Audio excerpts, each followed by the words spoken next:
కాకముందు ఇతను హైకోర్టు సంప్రదించి నేను చెప్పిన ఆ యొక్క పదాలను డిలీట్ చేయండి అని అడగటం ఇది చాలా అరుదైన విషయం.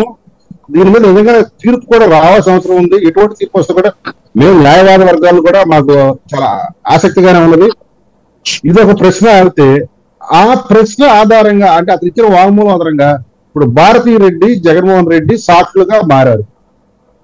ఇప్పుడు సునీత రెడ్డి అడుగుతున్న ప్రశ్న ఏంటంటే వీళ్ళని అజయ్ కల్లం రెడ్డి దాకా వచ్చి ఎందుకు ఆగిపోయింది, ఇప్పుడు మిగతా సాక్షులు ఎందుకు విచారించట్లేదు, గతంలో కొంతమంది సాక్షులుగా విచారించిన తర్వాత ముద్దాలుగా చేశారు అని అంటుంది. అంటే ఒక వ్యక్తి ఒక విలేకరు ఒక ప్రశ్న అడిగాడు, అంటే ఇందులో జగన్ రెడ్డి ఇన్వాల్వ్మెంట్ ఉందా అన్నట్లుగా. ఆమె చాలా డిప్లొమాటిక్ గా బాగా మాట్లాడింది. ఏంటంటే అది తేల్చాల్సింది సిబిఐ మాత్రమే, నేను కాదు కదా చెప్పాల్సింది అంది.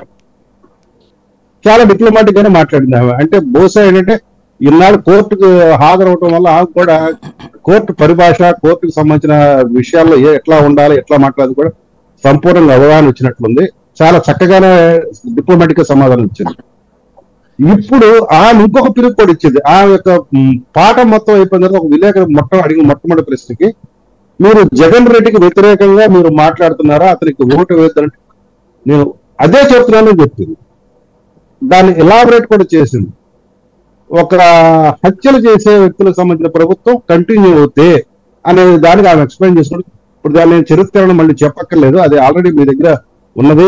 ఎట్లాగే మా హనుమంత్ రెడ్డి కూడా దాని మీద ఎక్స్ప్లెయిన్ చేస్తాడు. ఒక్క విషయం అయితే ఏంటంటే ఆమె చెప్తుంది నిజం అనేది చచ్చిపోకూడదు. ఒకవేళ నేనే హత్య చేశానని మీ నిజ నిర్ధారణలో తేలినా నన్ను విచారణ చేసి నన్ను బోనెక్కించండి అంటుంది. కానీ మా నాన్న ఎవరు చంపారో తెలియాలంటుంది. అది క్వశ్చన్ సమంజసమైన ప్రశ్నే. హూ కిల్డ్ బాబాయ్ అనే దానికి జస్టిఫికేషన్ అయితే జరగాల. 5 సంవత్సరాలు జరగకపోవడం అనేది అరుదైన విషయం. ఇది ఎంత అరుదైన విషయం అంటే 10 సంవత్సరాల తర్వాత కూడాను క్వాష్ పిటిషన్స్ ఎట్లయితే కింద కోర్టు చేయలేదో జగన్ రెడ్డి గారి కేసుల్లో, డిశ్చార్జ్ పిటిషన్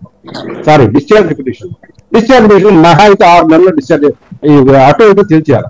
కానీ 10 సంవత్సరాలు ఎట్లయితే తేల్చలేదు, ఇది కూడా 5 సంవత్సరాల పాటు నేర విచారణ సాగి ఛార్జ్ షీట్ పైన పడలేదంటే ఇంకా ఛార్జ్ షీట్ పడటం ఇంకెన్నాళ్ళు పడుతుంది, పడేసిన తర్వాత విచారణ రావడం ఇంకెన్నాళ్ళు పడుతుంది, దోషులకు శిక్షలు ఎప్పుడు పడతాయి?